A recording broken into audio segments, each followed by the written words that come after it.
आज से तुम दोनों लिन परिवार से निकल जाओ। मैं तुम दोनों को एक पैसा भी नहीं दूंगा। कॉलेज से ग्रेजुएशन के तुरंत बाद मेरे माता पिता ने मेरे और मेरे अडॉप्टेड ब्रदर के बीच सक्सेसर चुनने के लिए हम दोनों को घर से निकाल दिया। उन्होंने हमारा सारा फाइनेंशियल सपोर्ट बंद कर दिया और कहा कि जो भी अपनी मेहनत से सफल बिजनेस खड़ा करेगा वही परिवार की कंपनी का सक्सेसर बनेगा। मैं अपने सपने पूरे करने के लिए साउथ चला गया, जबकि मेरा भाई नॉर्थ की ओर गया। हम दोनों ने अपनी अपनी एबिलिटीज के दम पर स्ट्रगल शुरू किया। 3 साल तक मैंने दिन रात मेहनत की और आखिरकार अपने स्टार्टअप की मार्केट वैल्यू 100 मिलियन से अधिक तक पहुंचा दी। लेकिन परिवार के बिजनेस को लेकर भाई से टकराव न हो, इसलिए मैंने झूठ बोल दिया कि मेरा बिजनेस फेल हो गया है और मैं अपने शहर लौट आया हूँ। इन 3 वर्षों में मेरा अडॉप्टेड भाई भी तेजी से आगे बढ़ा और बिजनेस वर्ल्ड का उभरता सितारा बन गया। लेकिन सक्सेसर सेरेमोनी में पिता के पुराने राइवल ने मजाक करते हुए कहा, ओल्ड लिन, अगर तुम सच में अपने बेटों को ट्रेन करना चाहते थे तो उन्हें फ्री रिसोर्सेज नहीं देने चाहिए थे, उन्हें सब कुछ खुद हासिल करने देना चाहिए था। मैं मुस्कुराकर बोला, अंकल मिंग, आप मजाक कर रहे हैं। मेरे पिता ने तो हमारा खर्चा तक बंद कर दिया था। बस मेरी एबिलिटीज मेरे भाई जितनी नहीं है। अंकल मिंग नशे में लग रहे थे। असंभव। पिछले साल तुम्हारे पिता ने मेरे लिए नॉर्दर्न रिसोर्सेज शुरू कराने के बदले अपने कुछ शेयर मुझे सौंपे थे। क्या तुम ये कहना चाहते हो कि उससे मुझे कोई लाभ ही नहीं हुआ? मैंने तुरंत पिता की ओर देखा। उनका चेहरा खराब हो गया था। उन्होंने बनावटी हंसी हंसते हुए कहा, त्यानशिन, तुम हमारे बायोलॉजिकल सन हो, चाहे कुछ भी हो, तुम्हारा फ्यूचर बुरा नहीं होगा। लेकिन तभी माँ ने बात काट दी। और त्यानचिंग का क्या? वह हमेशा इनसिक्योर महसूस करता रहा है। हमने बस उसे थोड़ा सिक्योरिटी का एहसास दिलाया है। उनका चेहरा ठंडा पड़ गया। तुम सिर्फ इसलिए लापरवाह हो क्योंकि तुम हमारे बायोलॉजिकल सन हो। अगर तुम्हें अपनी हैसियत का एहसास होता तो तुम नीचे से शुरुआत करते। अगर तुमने अपने भाई की सक्सेसर वाली जगह पर नजर डालने की कोशिश की तो हमें निर्दयी होने के लिए ब्लेम मत करना। मेरे दिल में कड़वाहट भर गई। मैंने अपना फोन कसकर पकड़ लिया। उसमें उनके सारे गुप्त कारनामों के एविडेंस थे। अगर बात ऐसी है तो अब मुझे आप लोगों को बचाने की कोई जरूरत नहीं है। मैंने पिता की तरफ देखते हुए कहा, मुझे सिर्फ एक सवाल का जवाब चाहिए। क्या अंकल मेंग ने जो नॉर्दर्न रिसोर्सेज वाली बात कही वह सच है? पिता ने फीकी हंसी हंसी और आह भरते हुए बोले, त्यानकिंग, बचपन से तुम कभी किसी की बात नहीं मानते थे। हम सिर्फ तुम्हारे नेचर को सुधारना चाहते थे। चिंता मत करो, जब तुम थोड़ा स्थिर हो जाओगे तब हम निश्चित रूप से तुम्हें भी कुछ रिसोर्सेज देंगे। मैं हंस पड़ा। अगर अभी नहीं देना चाहते तो बाद में भी कभी नहीं दोगे। आपने साफ कहा था कि यह एक फेयर कंपटीशन होगा, लेकिन आपने चोरी छिपे मेरे छोटे भाई की मदद की। क्या यही आपकी फेयरनेस है? मेरी आंखें लाल हो गईं। आखिर आप मुझे समझते क्या हैं? कोई खिलौना जिससे खेला जा सके? पिता मुझे शांत करने की कोशिश कर रहे थे, लेकिन माँ ने मेज पर जोर से हाथ मारा। मैंने पहले ही कहा था कि हमने सिर्फ त्यानचिंग को सिक्योरिटी का एहसास दिलाने के लिए उसकी मदद की थी। मैंने जवाब दिया, लेकिन इससे आपको मुझसे झूठ बोलने के राइट्स नहीं मिल जाते। माँ गुस्से से बोली, कंपनी हमारी है, हम जिसे चाहें उसे देंगे। और अगर हमने त्यानचिंग की मदद की भी तो क्या हुआ? 3 साल में तुमने कुछ हासिल नहीं किया। क्या तुम्हें लगता है कि तुम उसकी बराबरी कर सकते हो? यह देखकर मेरा भाई घबरा कर बोला, भैया, माँ से बहस मत करो, यह सब मेरी गलती है। जब मैंने बिजनेस शुरू किया था तब मैंने कहा था कि मैं इनसिक्योर महसूस कर रहा हूँ, इसलिए माँ और पापा ने मेरी मदद की। माँ तुरंत उसके सामने ढाल बनकर खड़ी हो गई और मुझे ठंडी नजरों से देखते हुए बोली, त्यानचिंग, इसमें तुम्हारी कोई गलती नहीं है, तुम्हें उससे माफी मांगने की जरूरत नहीं। फिर उन्होंने मेरी तरफ तिरस्कार से देखा और कहा, जो इंसान एक बिजनेस भी ठीक से नहीं चला सकता उसे दूसरों से अपनी तुलना करने का कोई अधिकार नहीं है। क्या तुम्हें लगता है कि तुम में कंपनी संभालने की एबिलिटी है? हम सबने त्यानचिंग की मेहनत देखी है, उसमें बिजनेस मैनेजमेंट की एबिलिटी है, इसीलिए हेयर बनना उसी का अधिकार है। पिता ने भी आह भरते हुए कहा, त्यानचिंग, बचपन से ही तुम्हें बहुत लाड प्यार मिला है, तुम्हें बस खाना पीना और मौज मस्ती करना ही आता है। हम कभी भी कंपनी तुम्हारे हवाले करने को लेकर कॉन्फिडेंट नहीं थे। त्यानचेन हमेशा से कैपेबल रहा है, उसे रिसोर्सेज देना तो बस नेचुरल था। ये सब कंपनी के भले के लिए है। अगर कंपनी अच्छा करेगी तो तुम्हारा जीवन भी बेहतर होगा। तुम्हें बिगर पिक्चर देखनी चाहिए, हर बात पर इतने नैरो माइंडेड मत बनो। मैं हंस पड़ा। Narrow minded? आपको उसकी सारी मेहनत दिखाई देती है, लेकिन मेरी नहीं। इन्वेस्टर्स और क्लाइंट्स पाने के लिए जब मैं इतना शराब पीता था कि पेट दर्द से फटने लगता था, तब आप कहाँ थे? मैंने गुस्से में कुर्सी को लात मार दी। कुर्सी मुश्किल से ही लिन त्यानचेन को छू पाई थी। माँ और पापा मुझे हैरानी से देखने लगे। ये पहली बार था जब मैंने इस तरह उनका विरोध किया था। लेकिन तभी लिन त्यानचेन अचानक जमीन पर गिर पड़ा और दर्द से चिल्लाने लगा, आह, मेरी टांग। भैया, आप सही हैं मुझे मारने के लिए। मैं तो सिर्फ एक अडॉप्टेड बेटा हूँ, मुझे आपकी सक्सेसर वाली जगह नहीं लेनी चाहिए थी। मुझे सक्सेसर नहीं बनना, कृपया मुझे और मत चोट पहुंचाइए। ये देखकर पिता का चेहरा गुस्से से भर गया। बचपन में भी तुम त्यानचेन को बहुत सताते थे, अब समझ आया कि हमारा फैसला बिल्कुल सही था, वरना अगर तुम सक्सेसर बन जाते तो एक दिन उसे मार ही डालते। माँ घबराकर मेरे भाई की पैंट ऊपर करने लगी। वहाँ केवल एक छोटी सी खरोंच थी, लेकिन फिर भी उन्होंने मुझे घूरते हुए कहा, अगर त्यानचेन को कुछ भी हुआ तो कभी भी लिन परिवार में वापस मत आना और सक्सेसर बनने का सपना भी भूल जाओ। उन्हें तियान चेन की इस तरह रक्षा करते देखकर मेरा दिल पूरी तरह ठंडा पड़ गया। मैंने कड़वी मुस्कान के साथ कहा, अगर बात ऐसी है तो आज से हमारा रिश्ता खत्म। सक्सेसर की बात तो छोड़िए, अब मुझे पूरी लिन कॉर्पोरेशन में भी कोई दिलचस्पी नहीं है। इतना कहकर मैं प्राइवेट रूम से बाहर निकल गया, लेकिन जैसे ही मैंने दरवाजा जोर से बंद किया, मुझे अंकल मिंग की आवाज सुनाई दी। ओल्ड लिन, इसका मुझसे कोई लेना देना नहीं है। तुम ही चाहते थे कि इस मौके का इस्तेमाल करके तियानचिंग को दबाया जाए ताकि तियान चेन आसानी से लिन परिवार का सक्सेसर बन सके, इसीलिए तुमने मुझसे वे बातें कहलवाई थी। पिता ने आह भरते हुए कहा, काश मुझे पता होता कि वह इतनी हार्श रिस्पॉन्स देगा तो मैं ऐसा नहीं करता। मैं चलते चलते रुक गया। मेरे दिल में अब भी उम्मीद की एक छोटी सी किरण बाकी थी कि शायद उन्हें मेरे लिए थोड़ी चिंता हो, लेकिन उनके अगले शब्दों ने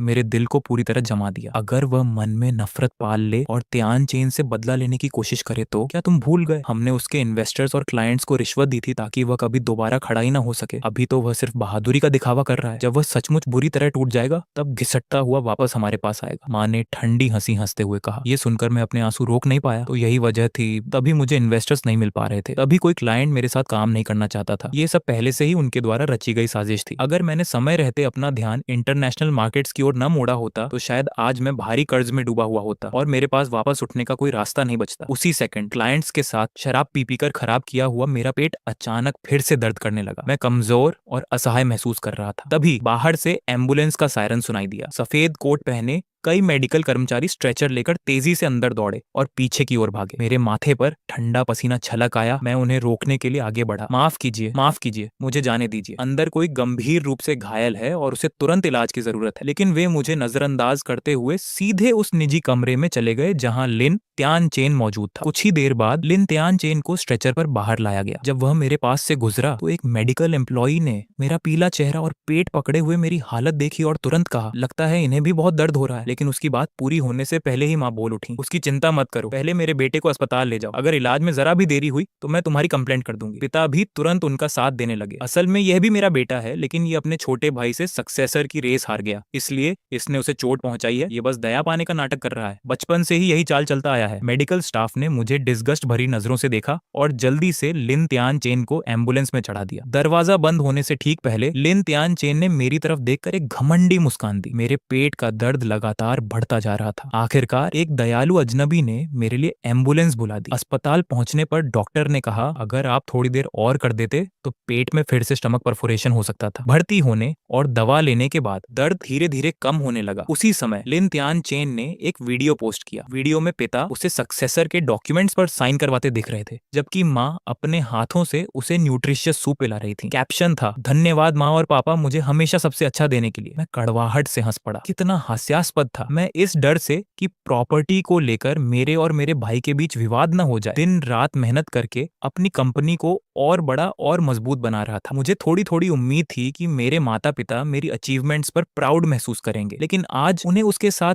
ऐसा बिहेवियर करते देखकर मुझे एहसास हुआ कि मैं कितना मूर्ख था। उन्होंने मुझे कभी अपना बेटा माना ही नहीं। बचपन से ही जब भी लिन तियान चेन किसी चीज की इच्छा करता, वे हमेशा मुझे उसे दे देने के लिए मजबूर करते थे। वह जो भी कहता वे बिना किसी शक के उस पर विश्वास कर लेते थे, जबकि उनकी नजरों में मैं सिर्फ एक निकम्मा, बेकार और अय्याश लड़का था। शायद उनकी नजर में मेरी कीमत एक कुत्ते से भी कम थी। तभी मेरे सबोर्डिनेट का मैसेज आया, बॉस लिन कॉर्पोरेशन के टैक्स मामले के बारे में कहा जा रहा है कि इस बार उन्होंने भारी टैक्स चोरी की है और अगले 2 दिनों में सख्त ऑडिट होने वाला है। हमें तुरंत 20 मिलियन युआन की व्यवस्था करनी होगी, वरना बड़ी समस्या खड़ी हो जाएगी। मैंने सिर हिलाते हुए जवाब दिया, जरूरत नहीं है, वह 20 मिलियन नए प्रोजेक्ट में इन्वेस्ट कर दो। लिन परिवार का सक्सेसर अब तय हो चुका है। मेरा वहाँ कोई अधिकार या हैसियत नहीं बची। अस्पताल से डिस्चार्ज होने के बाद मेरा इरादा सीधे साउथ लौटने का था, लेकिन अचानक ट्रेन सर्विसेज टेम्पोरेरीली बंद हो गई। अनाउंसमेंट हुई कि 1 सप्ताह तक ट्रेनें नहीं चलेंगी। मेरे पास करने को कुछ नहीं था, इसीलिए मैं लिन कॉर्पोरेशन पहुंच गया। स्टार्टअप के शुरुआती दौर में मैंने चुपचाप कई करोड़ युआन का एक बड़ी बिजनेस डील के लिए लिन कॉर्पोरेशन के नाम पर ट्रांसफर कर दी था। मेरा इरादा बाद में उन्हें यह बताकर एक बड़ा सरप्राइज देने का था, लेकिन अब लगता है कि उस सरप्राइज की कोई जरूरत नहीं रही। लिन कॉर्पोरेशन में सेल्स और फाइनेंस डिपार्टमेंट पूरी तरह अलग अलग काम करते थे। फाइनेंस डिपार्टमेंट यही समझता कि वह डील सेल्स टीम ने हासिल की है। अब मैं वे बिजनेस डील वापस लेना चाहता था, इसलिए सबसे पहले मुझे उसकी इनकम और करंट सिचुएशन को वेरीफाई करना था। लेकिन जैसे ही मैं कंपनी के अंदर दाखिल हुआ, मेरी मुलाकात अचानक लिन तियान चेन से हो गई। वह मेरे पास आया और व्यंग्य भरे लहजे में बोला, भैया माँ और पापा कह रहे थे कि अब आपके पास जाने के लिए कोई जगह नहीं है, इसलिए आप जरूर कंपनी में आएंगे। मुझे उम्मीद नहीं थी कि आप सच में आ जाओगे। अब उसने पूरी तरह अपना असली चेहरा दिखा दिया था। मुझे अब किसी सो कॉल्ड ब्रदरहुड के रिश्ते निभाने की जरूरत नहीं थी। मैंने शांत स्वर में कहा, लिन कॉर्पोरेशन का भविष्य का सीईओ बनने के लिए तुमने सचमुच बहुत मेहनत की है। वह नाक सिकोड़ कर हंसा। और क्या करता, बचपन से ही तुम हर चीज में मुझसे बेहतर रहे हो। अगर मैं कुछ चाले न चलता तो तुम्हें हराने का कॉन्फिडेंस ही नहीं होता। उसके चेहरे पर घमंड भरी मुस्कान फैल गई। फिर वह मेरे करीब आया और मुस्कुराते हुए बोला, ओ हाँ, एक और बात, पापा ने पहले ही लू परिवार को बता दिया है कि मैं ही सक्सेसर हूँ। परसों मेरी सगाई लू त्यांशुआन से होने वाली है। तुम बचपन से उसे पसंद करते थे, है ना? अब कैसा लग रहा है? उसकी छोटी सोच वाली जीत देखकर मेरे अंदर गुस्से की लहर दौड़ गई। मैं अभी भी हमारे रिश्ते को सुधारने के बारे में सोच रहा था, लेकिन वह तो मेरी हर चीज छीन लेने पर तुला हुआ था। मैंने उसका कॉलर पकड़ लिया। उसी समय माँ और पापा सीढ़ियों से नीचे आए और उन्होंने यह सीन देख लिया। माँ गुस्से से चिल्लाई, क्या कर रहे हो तुम? अभी उसे छोड़ो। पिता दौड़कर आए और मुझे जोर से धक्का दिया। फिर वे लीन त्यान चेन के सामने ढाल बनकर खड़े हो गए। उन्होंने मुझे ऐसे घूरा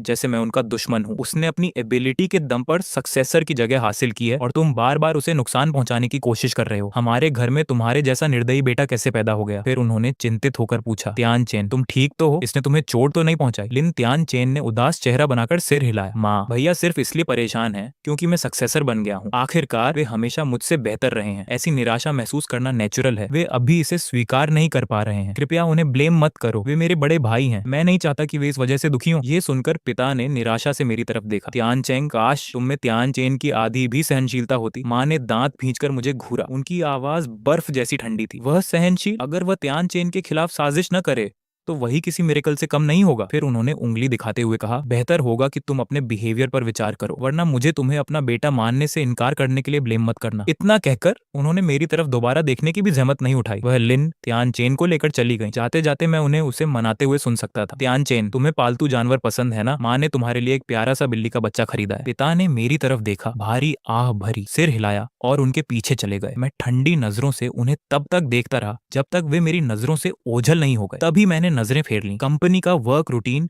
उस दिन के लिए बंद हो चुका था। मैंने काफी देर तक खोजबीन की और आखिरकार उस प्रोजेक्ट की पूरी जानकारी निकाल ली। लेकिन इसी दौरान मुझे एक चौंकाने वाली बात पता चली। 1 साल पहले माँ और पापा ने लिन त्यान चेन का मन बहलाने के लिए कंपनी के पैसे निकालकर उसके लिए एक आलीशान यॉट खरीद दिया था। बाद में जब उसका मन भर गया तो उसने उस जहाज को बेच भी दिया, लेकिन इस पूरे लेन देन को कंपनी के रिकॉर्ड में छिपा दिया गया था। मैंने और गहराई से जांच की तो ऐसे कई और मामले सामने आए। इन सब में न जाने कितनी टैक्स चोरी की गई थी। पिछले साल एक दोस्त ने मुझे बताया था कि लिन ग्रुप टैक्स चोरी कर रहा है। तब मैंने बहुत बड़ी कीमत चुकाकर उनकी कमियों को छिपाने में मदद की थी, लेकिन इस बार मैं उनके लिए फिर से ऐसा जोखिम नहीं उठाने वाला था। ट्रेन सर्विस शुरू होने में अभी कुछ दिन बाकी थे, इसलिए मैंने एक होटल में कमरा ले लिया। अगली शाम न जाने कैसे मेरे माता पिता को मेरे ठिकाने का पता चल गया। जैसे ही मैं बाहर निकला उन्होंने मुझे रोक लिया। मुझे देखते ही माँ ने तिरस्कार भरी मुस्कान के साथ कहा, क्या तुम्हें लगा था कि तुम ज्यादा दिन छिपे रह पाओगे? ऐसी घटिया जगह में रह रहे हो, तुम्हें परिवार की इज्जत की बिल्कुल परवाह नहीं है क्या? या फिर अब तुम्हें इसकी आदत पड़ गई है? हमारे सहारे के बिना तुम बस ऐसे सस्ते होटल में ही रह सकते हो। सच तो ये है कि तुम पूरी तरह असफल हो, एक निकम्मे इंसान जो सिर्फ परिवार पर निर्भर रह सकता है। मैंने उनकी बातों को अनसुना किया, मुड़ा और वहां से जाने लगा। लेकिन लिन त्यानशिन मेरे सामने आकर खड़ा हो गया। भैया, ऐसी कौन सी बात है जो बैठकर सुलझाई नहीं जा सकती? इस बार मैं ही माँ और पापा को आपके पास लेकर आया हूँ। मैं आपको कल मेरी और लू चांचान की सगाई में बुलाने आया हूँ। मैंने माँ और पापा से कह दिया है कि कंपनी के 1,000वें हिस्से के शेयर आपको दे दिए जाए। अब जिद छोड़िए और हमारे साथ घर चलिए। पिता ने सिर हिलाया और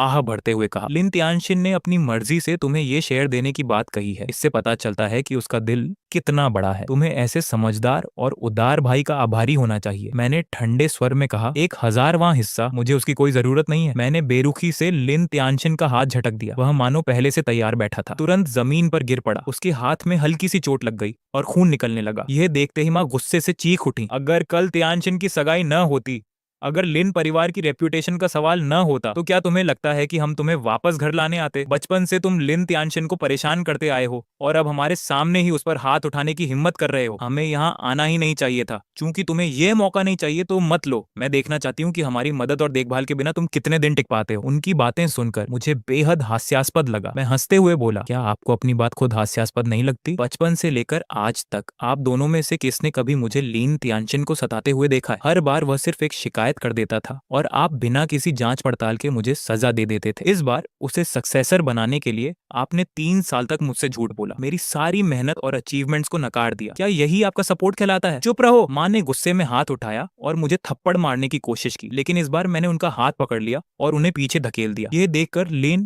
त्यानशिन तुरंत आगे बढ़ा और उन्हें संभाल लिया। फिर आंसू भरी आवाज में मेरी तरफ देखकर बोला, भैया, माँ ने आपको पालने पोसने में कितनी मेहनत की है, क्या आप उन्हें इसी तरह बदला देंगे? अभी माँ से माफी मांगिए। फिर वह माँ की ओर मुड़ा और बोला, माँ, भैया का ऐसा मतलब नहीं था, वह बस इस बात को स्वीकार नहीं कर पा रहे कि आपने कंपनी मुझे दे दी। आखिरकार मैं तो सिर्फ एक गोद लिया हुआ बेटा हूँ, शायद सक्सेसर भैया को ही बना देना चाहिए। लेकिन माँ ने उसे रोक दिया और कठोर चेहरे के साथ बोली, त्यानशिन, तुम्हें उसके लिए बहाने बनाने की जरूरत नहीं है। वह एक एहसान फरामोश सांप के अलावा कुछ नहीं। अगर मुझे पहले पता होता कि वह ऐसा निकलेगा तो उस समय उसे बाहर ठंड में मरने के लिए छोड़ देती। पिता भी गंभीर चेहरे के साथ आगे बढ़े, त्यानशिन, आज तुमने हद पार कर दी। तुम्हें माँ को इस तरह दुखी नहीं करना चाहिए था और तुम्हें त्यानशिन के साथ भी ऐसा व्यवहार नहीं करना चाहिए था। तुम्हें उन दोनों से माफी मांगनी होगी। ऐसा करो, कल त्यानशिन की सगाई में कोई अच्छा सा गिफ्ट लेकर आना, सबके सामने उससे माफी मांग लेना, फिर यह मामला यहीं खत्म हो जाएगा। उनकी बातें सुनकर मैंने सिर झुका लिया और इतनी जोर से हंसने लगा कि मेरा पूरा शरीर कांपने लगा। वाकई आप लोग एक आदर्श परिवार हैं। ये सुनकर पिता ने सिर हिलाया। परिवार में तुम भी शामिल हो। कल जब तुम आओगे तब हम सब मिलकर त्यानशिन की खुशियां देखेंगे। मैंने अपनी फीलिंग्स को काबू में करने की पूरी कोशिश की। खुद को शांत करते हुए मैंने सिर उठाया और जबरन मुस्कुराया। ठीक है, मैं कल आऊंगा। कुछ हिसाब किताब अब चुकता करने ही होंगे। उन्हें कार में बैठकर जाते हुए देखकर मेरे होंठों पर हल्की मुस्कान उभर आई। फिर मैंने एक टैक्सी ली और सीधे लू कॉर्पोरेशन की ओर निकल गया। अगले दिन शहर का सबसे बड़ा होटल रोशनी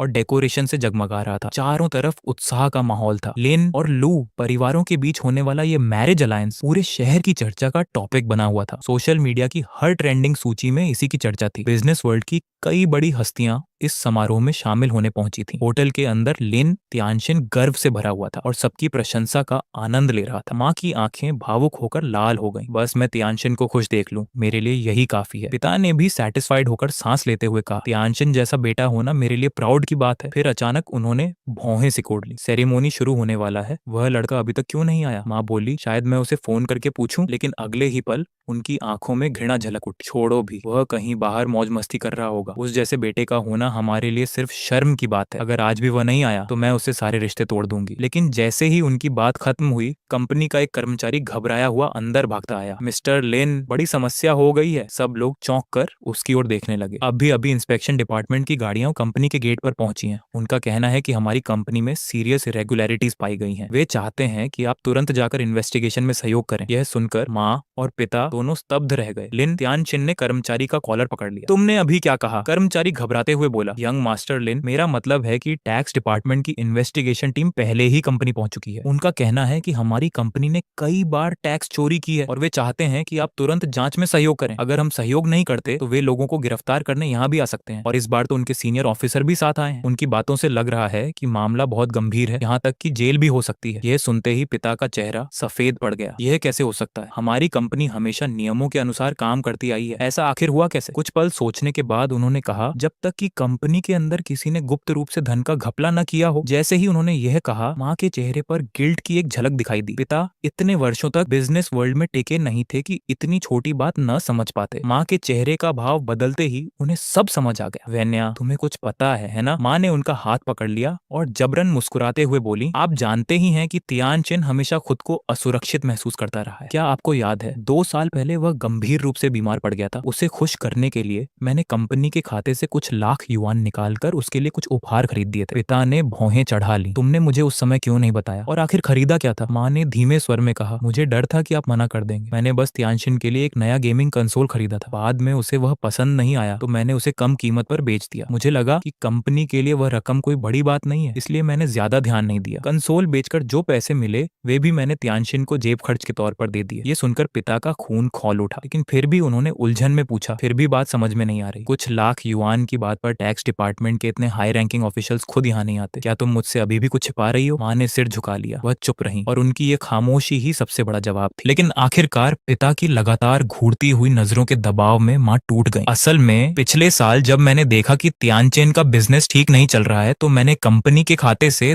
10 मिलियन युआन उसके पास ट्रांसफर कर दिए थे और मैंने उसके लिए एक प्राइवेट जेट भी खरीदा था। ये सुनते ही पिता पिता का चेहरा काला पड़ गया। उनकी आवाज में अब जरा भी शांति नहीं बची थी। माँ समझ नहीं पा रही थी कि प्राइवेट जेट वाली बात कैसे समझाए। तभी लिन तियानचेन सावधानी से बोला, पापा इसमें सारी गलती मेरी है। मैंने ही माँ से शिकायत की थी कि बिजनेस शुरू करना बहुत थकाने वाला है और मैं दुनिया घूमना चाहता हूँ, इसलिए माँ ने जैसे तैसे पैसे जुटाकर मेरे लिए वो जेट खरीद दिया। लेकिन बाद में मैं उसे एक शर्त में हार गया। ये सुनते ही पिता का गुस्सा फूट पड़ा। उन्होंने माँ और बेटे की तरफ देखा, लेकिन कुछ पल के लिए उनके पास कहने को शब्द ही नहीं थे। आखिरकार उन्होंने ठंडे स्वर में कहा, आज से तुम दोनों पुराने हवेली वाले घर में वापस जाओ और अपने के पर विचार करो, और कंपनी में तुम्हारे सारे राइट्स तुरंत वापस ले लिए जाएंगे। मुझे कोई बहाना नहीं सुनना। इसके बाद उन्होंने समय देखा और गहरी सांस ली। फिलहाल इस बात को यहीं छोड़ो। टैक्स डिपार्टमेंट ने ऑन ऑर्डर जारी कर दिया है, जल्दी से कोई सोल्यूशन निकालो, नहीं तो हम सब अंदर चले जाएंगे। इसके बाद उन्होंने लू ग्रुप के लीडर और लू चानशान के पिता को फोन लगाया। ओल्ड फ्रेंड, चानशान रास्ते में होगी ना? मुझे अफसोस है, लेकिन लगता है कि आज की सगाई की दावत रद्द करनी पड़ेगी। कंपनी में एक बड़ी समस्या आ गई है और मुझे उसे संभालना होगा। लेकिन उनकी बात खत्म होते ही फोन के दूसरी तरफ से एक शांत और व्यंग्य भरी आवाज आई, लिन जियानान, हमारी अभी सगाई भी नहीं हुई है। मुझे ओल्ड फ्रेंड कहना कुछ ज्यादा जल्दी नहीं हो गया? पिता चौंक गए। तुम्हारा क्या मतलब है? फोन पर मौजूद व्यक्ति ने जवाब दिया, मेरा मतलब ये है कि लू ग्रुप ने इस सगाई को रद्द करने का फैसला कर लिया है। मेरी बेटी लू चानशान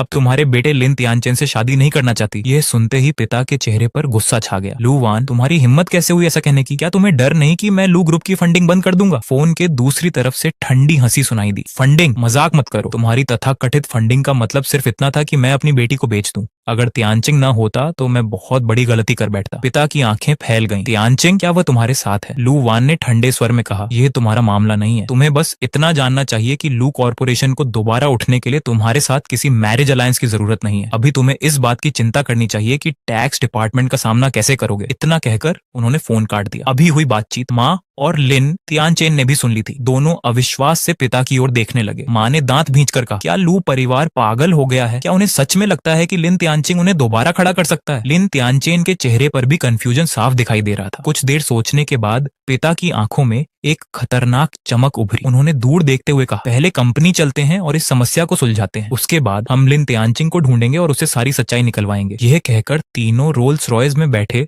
और कंपनी की ओर रवाना हो गए। जहां तक सेरेमनी में आए बड़े बड़े बिजनेसमैनों का सवाल था, वे सब नाराज होकर वहां से चले गए। उधर लू कॉर्पोरेशन की इमारत के टॉप पर बने चेयरपर्सन के ऑफिस में लू वॉन मुस्कुराते हुए मेरी ओर देख रहे थे। तियानचिंग, मैंने कभी नहीं सोचा था कि तुम सिर्फ 3 साल में अपना बिजनेस खड़ा कर लोगे और उसे सैकड़ों मिलियन की कंपनी बना दोगे। मैं सचमुच इंप्रेस हूँ। उनके बगल में बैठी लू चानशान भी चमकती आंखों से मेरी ओर देख रही थी। भैया तियानचिंग, मैंने भी कभी नहीं सोचा था कि कुछ ही वर्षों में आप इतनी ऊंचाई तक पहुंच जाएंगे। आप सचमुच कमाल हैं। मैंने बस हल्की सी मुस्कान दे दी। बस किस्मत अच्छी थी। जैसा आप लोग कह रहे हैं उतना भी खास नहीं हो, लेकिन सच कहूं तो अगर माँ पापा ने मेरे सारे रास्ते बंद न कर दिए होते तो शायद मुझे अब्रॉड जाकर अपॉर्चुनिटीज ढूंढने और सक्सेस पाने की मजबूरी ही न होती। लू वान हल्का सा मुस्कुराया। फिर भी तियानचिंग, हमें तुम्हारा धन्यवाद करना होगा। तुमने इस कठिन समय में लू कॉर्पोरेशन की मदद की। अगर फ्यूचर में तुम्हें कभी किसी चीज की जरूरत पड़े तो हम हर हाल में तुम्हारे साथ खड़े रहेंगे। मैंने सिर हिलाया। अंकल लू, आप बहुत दयालु हैं। बस एक बात का ध्यान रखिए, अब कभी चानर को किसी बिजनेस डील या सपोर्ट के बदले बार्गेनिंग का टूल मत बनाइए। उसे अपनी खुशी चुनने की पूरी आजादी दीजिए। जहां तक कॉन्ट्रैक्ट का सवाल है, मेरे लोग कुछ दिनों में आपको सौंप देंगे। फिलहाल मुझे कुछ और काम निपटाने हैं। मैंने साउथ लौटने के लिए ट्रेन की टिकट बुक कर ली है और जल्द ही निकलना होगा। मैं उठकर जाने ही वाला था कि पीछे से लू चांदर ने आवाज दी, भैया तियानचिंग। मैं रुक गया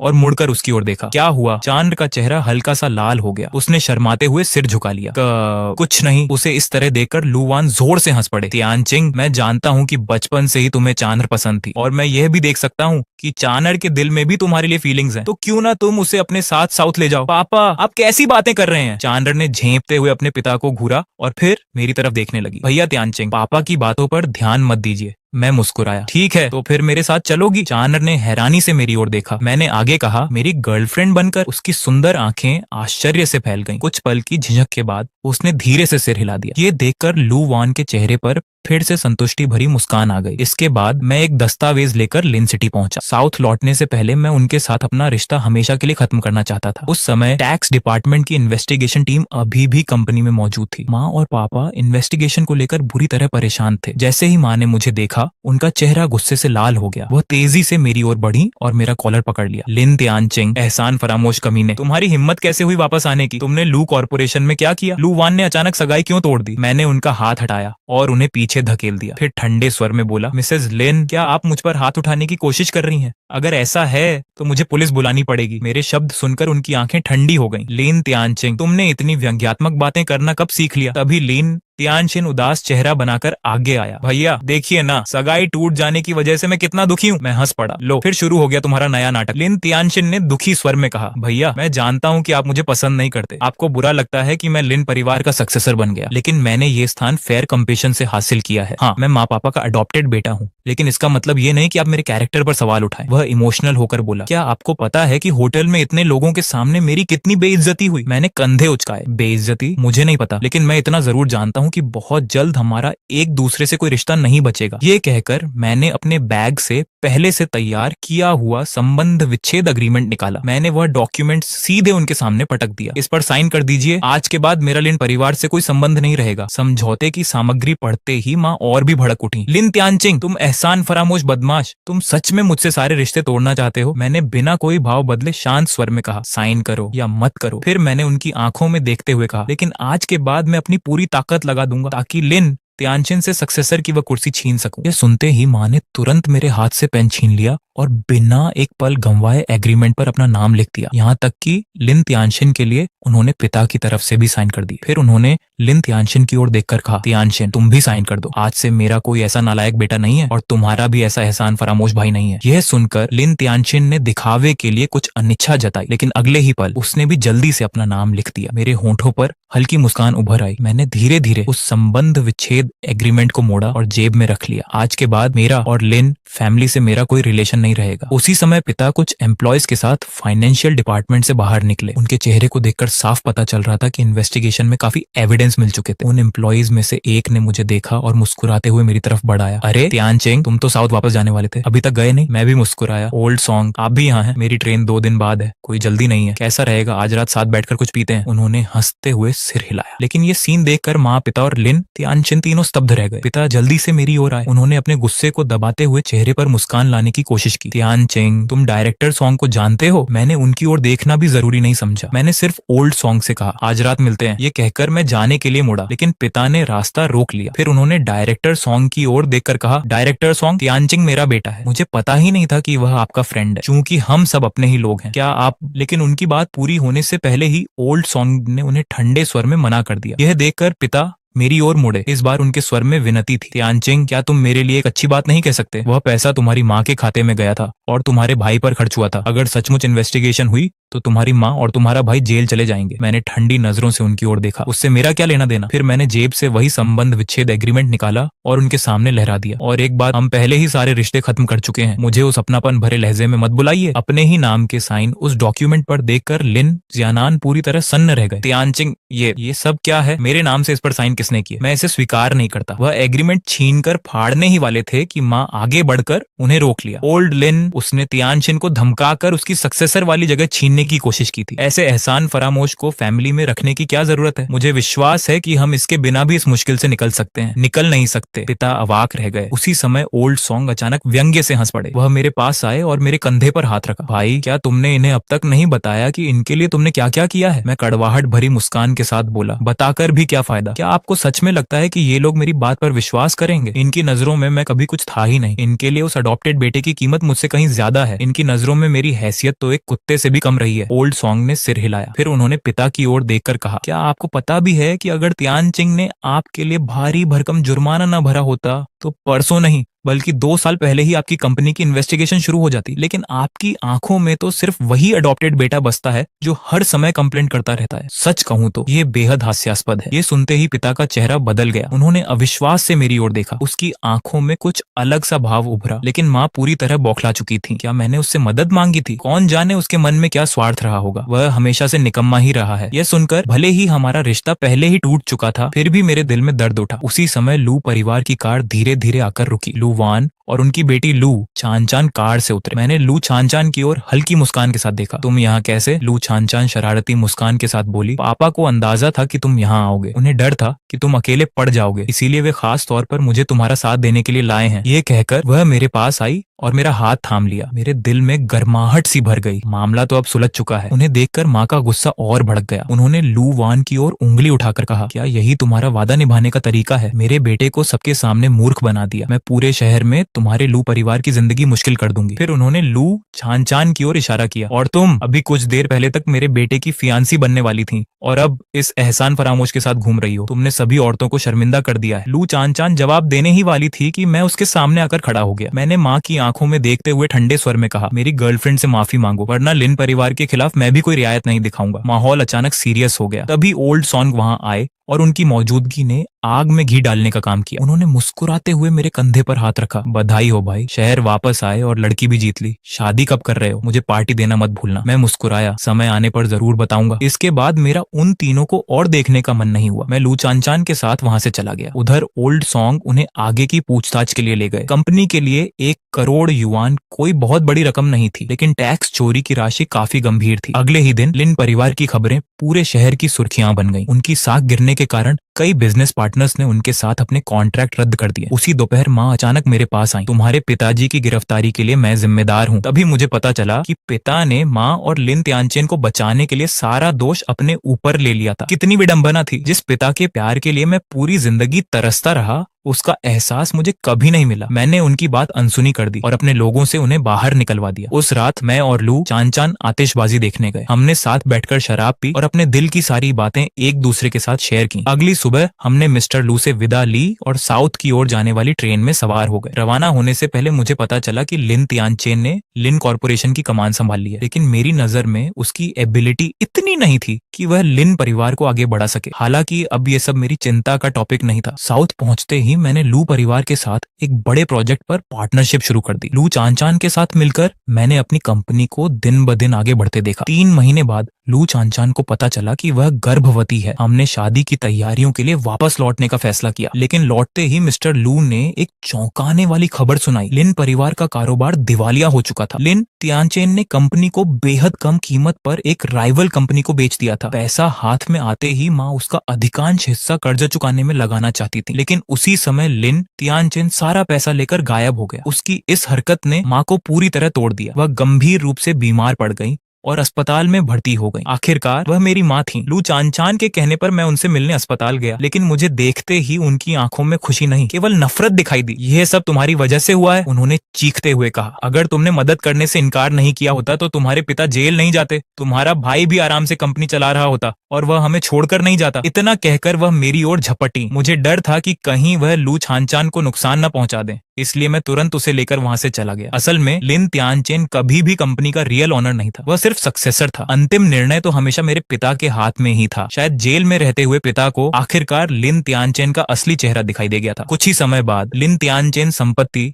गाफले के आरोप में वांटेड क्रिमिनल डिक्लेयर कर दिया गया, लेकिन कोई भी उसे ढूंढ नहीं पाया। 6 महीने बाद जिस रात लू चान चान अपने बच्चे को जन्म देने वाली थी, मैंने अचानक अस्पताल के बाहर लिन त्यानचेन को देखा। उसकी हालत किसी भिखारी जैसी हो चुकी थी। मैं उसके पास गया और शांत स्वर में कहा, पुलिस इतने समय से तुम्हें ढूंढ रही थी। अब समझ आया कि वे तुम्हें क्यों नहीं पहचान पाए। मुझे देखते ही उसकी आंखों में नफरत भर गई। यह सब तुम्हारी वजह से हुआ है, वह गुर्राया। अगर तुमने लिन परिवार की मदद की होती तो हमारा ये हाल कभी नहीं होता। सुना है तुम अब एक बड़ी लिस्टेड कंपनी के ओनर हो, लेकिन उससे क्या फर्क पड़ता है। वह तिरस्कार से हंसा। चाहे तुम कितने भी सफल हो जाओ, ये सच नहीं बदल सकता कि तुम्हारे अपने माता पिता ने तुम्हें ठुकरा दिया था। तुम हमेशा वही नाकाम बेटा रहोगे जिसे उसके माँ बाप ने कभी स्वीकार नहीं किया। उसकी बातें सुनकर मेरे भीतर कोई हलचल नहीं हुई। उसी समय दूर से पुलिस सायरनों की आवाज सुनाई देने लगी। मैंने उसकी ओर दोबारा देखने की भी जरूरत नहीं समझी। मैं मुड़ा और अस्पताल के भीतर चला गया, क्योंकि मेरी असली खुशी वहीं मेरा इंतजार